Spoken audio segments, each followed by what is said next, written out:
அல்லேலூயா. ஆண்டவருடைய நாமம் மகிமைப்படுவதாக.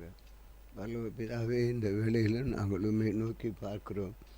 கர்த்தர் நீர் எங்களோடு அசைவாடி உடைய கிருபையை வெளிப்பட செய்யும்படி ஒப்புக் கொடுக்கிறோம். தேவநாமம் மகிமைப்படட்டும். இயேசு இந்த நேரத்திலும் கூட வேதவாசிப்பு நிகழ்ச்சியை நீர் எங்களுக்கு ஆசீர்வாதம் தரும்படி ஒப்புக் கொடுக்கிறோம்.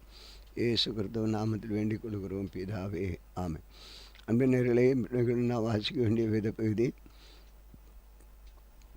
அப்போஸ்தலர் நடபடிகளின் புத்தகம் 20ஆம் அதிகாரம். அப்போஸ்தலர் நடபடிகளின் புத்தகம் 20ஆம் அதிகாரம். ஆண்டவருக்கு ஸ்தோத்திரம். கலகம் அமர்ந்த பின்பு பவுல் சீசரை தன்னிடத்திற்கு வரவழைத்து வினாவிக்கொண்டு மக்கதோனியாவுக்கு போக புறப்பட்டான். அவன் அந்த திசைகளில் சுற்றி நடந்து சீசர்களுக்கு வெகுவாய் புத்தி சொல்லி கிரேக்க தேசத்திலே சேர்ந்தார்.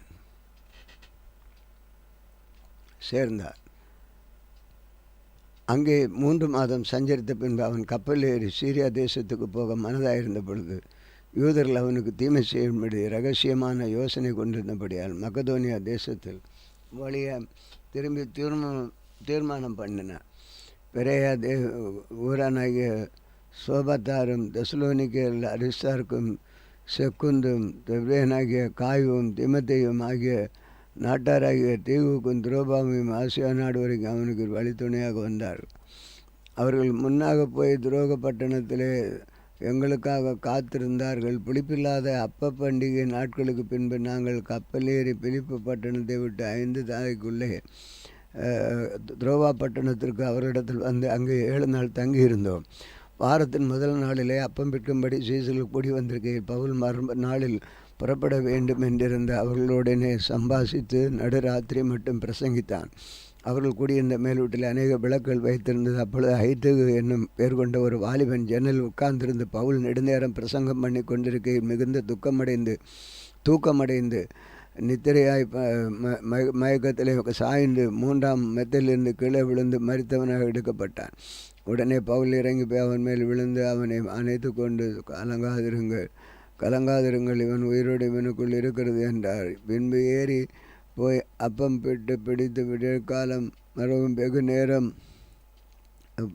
பேசி கொண்டிருந்த பின்பு புறப்பட்டான். அந்த வாலிபன் அவர்களை உயிருள்ள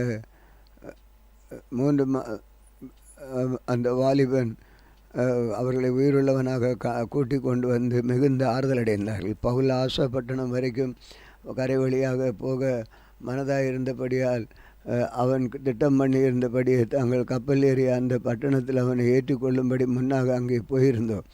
அவன் ஆசோ பட்டணத்தில் எங்களை கண்டபொழுது நாங்கள் அவனை ஏற்றிக்கொண்டு மித்திலேனிலே பட்டணத்திலே வந்தோம். அவிடம் விட்டு மறுநாளிலே கிலோதியாவுக்கு எதிராக வந்தது. பவுல் கூடுமானால் பெர்தேகோஸ்தே பண்டிகை நாளிலே சஞ்சரியில் எருசலேமுக்கு வேண்டுமென்று தீவிரப்பட வேண்டியது நிமித்தம் நான் ஆசியாவிலே காலம் போகாதபடிக்கு எபேசு பட்டணத்தை கடந்து போக வேண்டும் என்று தீர்மானித்திருக்கிறேன்.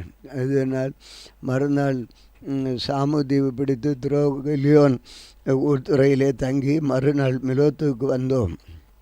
மிலோத்துவிலிருந்து அவன் எபேசுவுக்கு ஆள் அனுப்பி சபையின் மூப்பரை வரவழைத்தான். அவர்கள் தன்னிடத்தில் வந்து சேர்ந்த பொழுது அவன் அவர்களை நோக்கி, நான் ஆசியா நாட்டில் வந்த முதல் நாள் தொடங்கி எல்லா நாட்களிலும் உங்களுடன் என்ன விதமாக இருந்தேன் என்பதை நீங்கள் அறிந்திருக்கிறீர். வெகு மனத்தாழ்மையுடைய மிகுந்த கண்ணீருடைய யூதருக்குடைய தீமையான யோசனைகளால் எனக்கு நேரிட்ட சோதனைகளை நான் கர்த்தரை சேவித்தேன். பிரயோஜனமானவர்கள் ஒன்றையும் நான் உங்களுக்கு மறைத்து வைக்காமல் வெளியரங்கமாய் வீடுகள் தோறும் உங்களுக்கு பிரசங்கித்து உபதேசம் பண்ணி தேவனிடத்தில் மரம் திரும்புவதை குறித்து நம்முடைய கர்த்தராகிய இயேசு குறித்து விசுவாசிப்பதை குறித்தும் நான் யூதருக்கும் கிரேக்கருக்கும் சாட்சியாக அறிவித்தேன். இப்பொழுது நான் ஆவியிலே கட்டுண்டவனாக எருசலேமுக்கு போகிறேன். அங்கே எனக்கு நேரிடும் கலையை நான் அறியேன். கட்டுகளும் உபத்திரவங்களும் எனக்கு வைத்திருக்கிறது என்று பரிசுத்த ஆவியானவர் பட்டணத்தோறும் பெருகிறதை மாத்திரம் அறிந்திருக்கிறேன். ஆகிலும் அவைகளில் ஒன்றையும் குறித்து நான் கவலைப்படேன். என் பிராணனையும் நான் அருமையாக எண்ணேன். என் ஓட்டத்தை சந்தோஷத்தோடு முடிக்கவும் தேவனுடைய கிருபையினால் சுவிசேஷத்தை பிரசங்கப்படுத்தி நான் கர்த்தராகிய இயேசுவிடத்து பெற்ற ஊழியத்தை நிறைவேற்றவே விரும்புகிறேன். இதோ நான் உங்களுக்கு சஞ்சரித்த தேவனுடைய ராஜ்யத்தை குறித்து பிரசங்கம் பண்ணதை கேட்டவர்களாகிய நீங்கள் எல்லாரும் இனி என் முகத்தை பார்க்க மாட்டீர்கள் என்று அறிந்திருக்கிறேன். தேவனுடைய ஆலோசனையில் ஒன்றையும் நான் மறைத்து வைக்காமல் எல்லாவற்றையும் உங்களுக்கு அறிவித்தபடியினால் எல்லாருடைய இரத்தப்பழிக்கு நீங்கி என்னை சுத்தமாக இருக்க வேண்டும் என்பதற்கு நான் இன்றைய தினம் சாட்சியாக வைக்கிறேன். ஆகையால் உங்களை குறித்து தேவன் தம்முடைய சுயரத்தினாலே சம்பாதித்து கொண்டு தமது சபையை மேய்ப்பதற்கு பரிசுத்தாவி உங்களை கண்காணிகளாக வைத்த மந்தை முழுவதையும் குறித்து எச்சரிக்கையாக இருங்கள். நான் போன பின்பு மந்தையை தப்ப விடாத கொடிதான ஓனாய் உத்தரவு வரும். உங்களிலும் சிலர் எழும்பி செய்திகளை தங்களிடத்தில் இழுத்து கொள்ளும்படி மாறுபாடானவைகளை போதிப்பார்கள் என்று அறிந்திருக்கிறேன். ஆனபடியால் நான் 3 வருஷ காலமாக இரவும் பகலும் கண்ணீரோடு இடைவிடாமல் அவனுக்கு புத்தி சொல்லி கொண்டு வந்து நினைத்து விழித்திருந்தேன். இப்பொழுது சகோதரரே, நீங்கள் பக்தி விருத்தி அடைவும் பரிசுத்தமாக்கப்பட அனைவருக்குள்ளும் உங்களுக்குள் சுதந்திரத்தை கொடுக்கவும் வல்லமையாக இருக்கிற தேவனுக்கு நம்முடைய கிருபையுள்ள வசனத்தை உங்களை ஒப்புக் கொடுக்கிறேன். ஜீவனுள்ள தேவனுடைய வெள்ளியிலும் பொன்னியிலும் வஸ்திரத்தையாகிலும் நான் நிச்சயிக்கவில்லை. நீங்கள் அறிந்திருக்கிறபடி எனக்கு தோன்று என்னுடைய கூட இருந்தவர்களுக்கு வேண்டியவைகளுக்காக இந்த கைகளை வேலை செய்தது. இப்படி பிரயாசப்பட்டு பலவீனத்தை தாங்கவும் வாங்குவதை பார்க்கலும் கொடுக்கிறதை பாக்கியம் என்று கர்த்தராகிய இயேசு சொன்ன வார்த்தை நினைக்கவும் வேண்டும் என்று எல்லா விதத்திலையும் உங்களுக்கு காண்பித்தேன். இவைகளை சொன்ன பின்பு அவன் முழங்காற்படியிட்டு அவர்கள் எல்லாரும் கூட ஜெபம் பண்ணான். அவர்கள் எல்லாரும் மிக அழுது என் முகத்தை நீங்கள் இனி பார்க்க மாட்டீர்கள் என்று சொன்ன வார்த்தையை குறித்து அதிகமாக துக்கப்பட்டு பவுலின் கழுத்தை கட்டி கொண்டு அவனை முத்தம் செய்து கப்பல் வரைக்கும் அவனுடைய கூட போனார்கள். அதிகாரம் 21. நாங்கள் அவர்களை விட்டு பிரிந்து துறைபெயர்ந்த போது போர் நேராகி ஓடி கேஸ்தீவையும் மறுநாளில் ரோதிவையும் சேர்ந்து அவிடமிட்டு 10 பட்டணத்துக்கு வந்து அங்கே பெனிக்கே தேசத்தானாகி போகிற அந்த கப்பலை கண்டு அதில் ஏறி போனோம். சீப்புரு தீவை கண்டு அந்த இடத்திற்கு புறமாக விட்டு பெரிய நாட்டிற்கு ஓடி பட்டணத்துக்கு இறங்கினோம். அங்கே கப்பலின் சரக்குகள் இறங்க வேண்டியதாக இருந்தது. அவரிடத்தில் சீசரை கண்டுபிடித்து அங்கே 7 நாள் தங்கினோம். அவர்கள் பவுலை நோக்கி, நீர் எருசலேமுக்கு போக வேண்டாம், என் ஆவி என் ஏவுதலினாலே சொன்னார்கள். அந்த நாட்கள் நிறைவேறின பின்பு தாங்கள் புறப்பட்டு போகையில் அவர்கள் எல்லாரும் மனைவிகளோடும் பிள்ளைகளோடும் கூட பட்டணத்துக்கு புறம்பே எங்களை வழிவிட்டு அனுப்பும்படி வந்தார்கள். அப்பொழுது கடற்கரையிலே நான் எங்கள் முழங்காற்படிட்டு ஜெபம் பண்ணி ஒருவரிடத்தில் ஒருவர் உத்தரவு பெற்றுக்கொண்டு தாங்கள் உங்களை போனோம். அவர்கள் உங்கள் வீடுகளுக்கு திரும்பி போனார்கள். தங்கள் சுபாவத்து கப்பல் யாத்திரையை முடித்து திருப்பட்டணத்தை விட்டு பித்தோலாமா பட்டணத்துக்கு வந்து 7 சகோதரரை நோக்கி வினாவி அவர்களிடத்தில் ஒரு நாள் தங்கினோம். மறுநாளிலே பவுலை சேர்ந்தவர்களாகிய நாங்கள் 7 புறப்பட்டு சிறியப்பட்டினத்துக்கு வந்து 7 பேரில் ஒருவனாகிய பிலிப்பன் சுஜனுடைய வீட்டிலே பிரவேசித்து அவனிடத்தில் தங்கினோம். தீர்க்க தரிசனம் சொல்லுகிற கன்னியஸ்திரி ஆகிய 4 குமார்த்திகள் அவனுக்கு இருந்தார்கள். நாங்கள் அநேக நாள் அங்கே தங்கியிருக்கையில் அவர் அகபு என்னும் பேர் கொண்ட ஒரு தீர்க்கதரிசி யூதாவிலிருந்து வந்தான். அவன் எங்களிடத்தில் வந்து பவுலினுடைய கட்சியை எடுத்துக்கொண்டு தன் கைகளையும் கால்களையும் கட்டி கொண்டு இந்த கட்சிகளுடைய எருசலேமில் யூதரை விதமிட்டு கட்டிய புறா ஜாதிகள் கையில் ஒப்புக் கொடுப்பேன் என்று பரிசுத்த ஆவியானவர் சொல்லுகிறார் என்றார். இவைகளை நாங்கள் கேட்டபொழுது எருசலேமுக்கு போக வேண்டாம் என்று தங்களுக்கு அவ்விடத்தாரும் அவனை வேண்டிக் கொண்டோம். அதற்கு பவுல், நீங்கள் அழுது என் இருதயத்தை ஏன் உடைத்து போக பண்ணுகிறீர்கள்?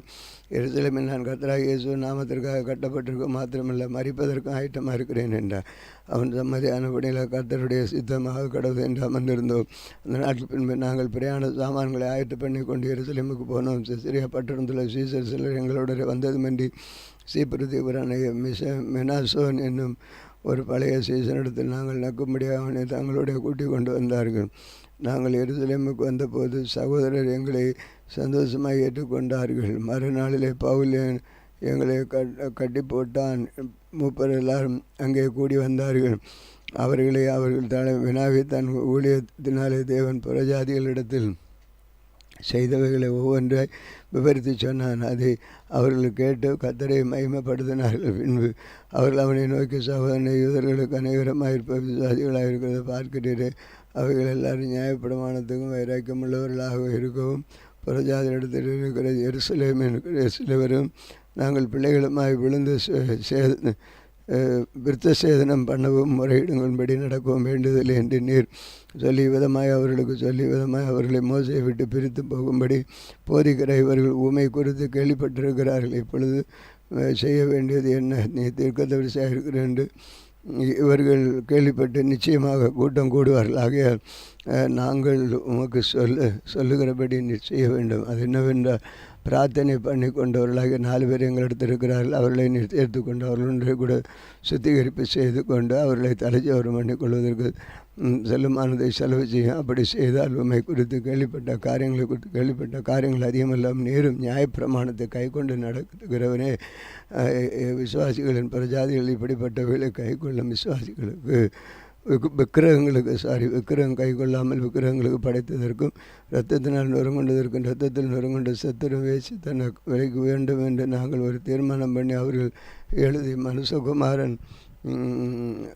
அனுப்பினோமே என்றார்கள். அப்பொழுது பவுல் அந்த மனுஷரை சேர்த்து கொண்டு மறுநாளிலே அவர்களுடைய கூட தானும் சுத்திகரிப்பு செய்து தேவாலயத்தில் பிரவேசித்து அவர்கள் ஒவ்வொருவனுக்காக வேண்டிய பரிசெலுத்தி திருமளவு சுத்திகரிப்பு நாட்களை நிறைவேற்றி என்று அறிவித்தான். அந்த 7 நாட்களும் நிறைவேறின வருகையில் ஆசியா நாட்டிலிருந்து வந்த யூதர்கள் அவனை தேவாலயத்தை கண்டு ஜனங்கள் எல்லாரும் எடுத்துக்கொண்டு அவன் மேல் கை போட்டு இஸ்ரவேலர் உதவி செய்யுங்கள், நம்முடைய ஜனத்திற்கும் தேவ பிரமாணத்துக்கும் தேவ பிரமாணத்திற்கும் இந்த ஸ்தலத்துக்கும் விரோதமாக எங்கும் எல்லாருக்கும் போதித்து வருகிறவன் இவன் தான். இந்த தேவாலயத்துக்குள்ளே கிரேக்கரும் கூட்டிக் கொண்டு வந்து இந்த பரிசுத்த ஸ்தலத்துக்கு தீட்டுப்படுத்தினான் என்று சத்தமிட்டார்கள். எபேசியனாகிய திரோப்புமே என்பவன் முன்னே நகரத்தில் பவுலுடனே கூட இருக்கிறதை கண்டிருந்தபடியால் பவுல் அவனை தேவாலயத்தில் விட்டு நோக்கி பார்த்து வந்திருந்தவன் என்று அறிந்தார். அப்பொழுது நகரம் முழுவதும் கலகமிட்டது. ஜனங்கள் கூட்டமாக விழுந்து ஓடி பவுலை பிடித்து அவனை இழுத்து தேவாலயத்தில் புறம்பே இழுத்து கொண்டு போனார்கள். உடனே கதவுகள் பூட்டப்பட்டது. அவர்கள் அவனை கொலை செய்ய எத்தனைக்கையில் எருசலேம் முழுவதும் கலக்கமாக இருக்கிறது என்று போர் சேவகரின் சேனாதிபதிக்கு செய்வித்தார்கள். உடனே அவன் போர் சேவகரையும் அவருடைய அதிபதிகளையும் கூட்டிக் கொண்டு அவர்களிடத்தில் ஓடினான். சேனாதிபதியும் போர் சேவகரையும் அவர்கள் கண்டபோது பவுலை அடிக்கிறதை விட்டு நிறுத்தினார்கள். அப்பொழுது சேனாதிபதி கிட்ட வந்து அவனை பார்த்து 2 சங்கிலிகளினால் கட்டும்படி சொல்லி அவனை யார் என்று சொல்லும் என்று என்ன செய்தான் என்று விசாரித்தார்கள். அதற்கு அவர்கள் பலவிதமாய் சத்தமிட்டார்கள். சத்தடியினால் நிச்சயமானது ஒன்று அறிவிக்க கூடாமல் அவனை கோட்டைக்குள்ளே கொண்டு போகும்படி கட்டையிட்டான். அவன் படிகளில் ஏறின பொழுது ஜனங்கூட்டம் திரண்டு வந்து பின் சென்று அவருக்கு அகட்டும் என்று உக்கிரக மேல் திரண்டு பெண் சென்று அகட்டும் என்று உக்கிரக கோபம் கொண்டிருக்கும் போர் சேவகர் அவனை துரத்தி விட்டு போக வேண்டியதாயிருக்கு. அவைகளை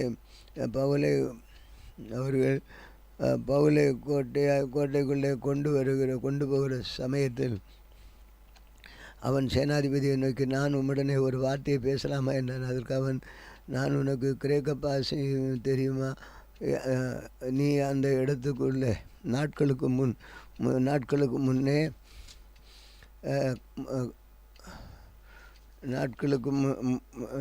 முன்னே கலகம் உண்டாக்கிய 4000 கொலைபாதகரை வனாந்திரத்துக்கு கொண்டு போன எகிப்தியன் அல்லவா என்றான். அதற்கு பவுல், நான் சில்கியா நாட்டில் உள்ள கீர்த்தி பெற்ற தர்சு பட்டணத்தின் யூதன், ஜனங்களுடைய பேசும்படி எனக்கு உத்தரவு கொடுக்க வேண்டும் என்று உண்மை வேண்டிக் கொள்கிறேன் என்றான்.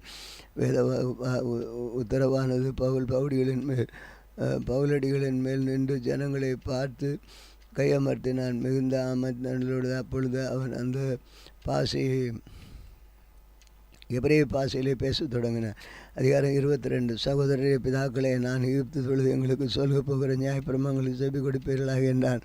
அவன் எபிரேய பாஷையிலே தங்களுடனே பேசுகிறதை அவர்கள் கேட்டு அதிக கமதலாக இருந்தார்கள். அப்பொழுது அவன், நான் யூதன், சிசிலியா பட்டணத்தான், பிறந்த இந்த மதத்திலே பாவுலோனின்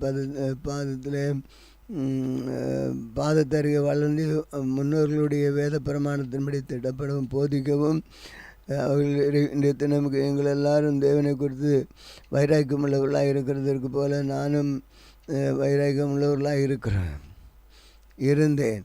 நான் இந்த மார்க்கத்தாரைய புருஷனையும் ஸ்திரீகளையும் கூட்டி சிறைச்சாலையில் ஒப்பு கொடுத்து மதுபான அங்கு பாணப்படுகிறேன். இதற்கு பிரதான ஆசாரியர் மூப்பரும் சாட்சி கொடுப்பார்கள். அவருடைய யாவரும் கையிலே என் சகோதரருக்கு நிருபங்களை வாங்கி கொண்டு தமஸ்கு அவர்களும் தண்டிக்கப்படும் படிக்க அவர்களை கூட்டி எருசலேமை கொண்டு போய் அவரிடத்தில் போவேன். அப்படி நான் பிரயாணப்பட்டு தமஸ்குக்கு போகும் போது அது மந்திரியான வேளையிலே சடிதிய வானத்திலிருந்து பேரொளி உண்டாக்கி அவனை சுற்றி பிரகாசித்தது. அவன் தரையிலே விழுந்தான். அப்பொழுது சவுலே சவுலே, நீ என்னை துன்பப்படுத்துகிறாய், நீ என்னோடு இருக்கிறாய் என்று சொல்லி சத்தத்தை கேட்டேன். அதற்கு நான், ஆண்டவரே நீ யார் என்றேன். அவன் துன்பப்படுத்தினான்னு சொன்னால், இயேசு நானே என்றான். என்னுடன் இருந்தவர்கள் வெளிச்சத்தை கண்டு பயமடைந்தார்கள். என்னுடன் பேசினவருடைய சத்தத்தை அவர்கள் கேட்கவில்லை. அப்பொழுது நான், ஆண்டவரே நான் என்ன செய்ய வேண்டும் என்றேன். அதற்கு கர்த்தர், நீ எழுந்து தமஸ்குக்கு போய் நியமிக்கப்பட்டதெல்லாம் அங்கே உனக்கு சொல்லப்படும் என்றார். அந்த ஒளியின் மகிமையினாலே நான் பார்வையை குறித்தபடினாலே என்னோடு இருந்தவர்கள் தைலாகு கொடுத்து வழிநடத்தப்பட்டு தமஸ்குக்கு வந்தேன். அப்பொழுது வேத பிரமாணத்தின்படியே பக்தி உள்ளனும் அங்கே குடியிருக்கிறது சகல யூதாவில் நல்லவனும் பேர்களுக்கும் உள்ள என்ன பேரொருவன் என்னிடத்தில் இருக்கிறான். அவன் தன் வந்து அப்பொழுது வேதபுரம் பக்தி உள்ளனும் அங்கே குடியிருக்கிறவன் யூதரால் நல்லவென்று சாட்சி பெற்றவன் அனனியா என்னும் ஒருவன் இருந்தான். அவனிடத்தில் வந்து நின்று, சகோதரனை சவுலே பயப்படாத என்று அந்நேரமே நான் பார்வையடைந்து அவனை ஏற்படுத்தினேன். அப்பொழுது அவன் நம்முடைய முன்னோர்களின் தேவனுடைய திருவுளத்தை நீ அறியவும் நீதி பெற தரிசிக்கவும் அவருடைய நியாயப்பிரமாண திருமொழியை கேட்கும் அவர் உன்னை முன்னாலே தெரிந்து கொண்டார். நீ கண்டவைகளை கேட்டலையும் குறித்து சகல நாட்களுக்குள்ளும் முன்பாக அவருக்கு மனுஷருக்கு முன்பாக அவருக்கு சாட்சியாக இருப்பாய். அப்பொழுது நீ தாமதிக்கிறது என்ன என்று நீ எழுந்து கர்த்தருடைய நாமத்தை கொண்டு தொழுது மசான்சனம் பெற்று உன் பாவங்களை போக கழுவு என்றார்.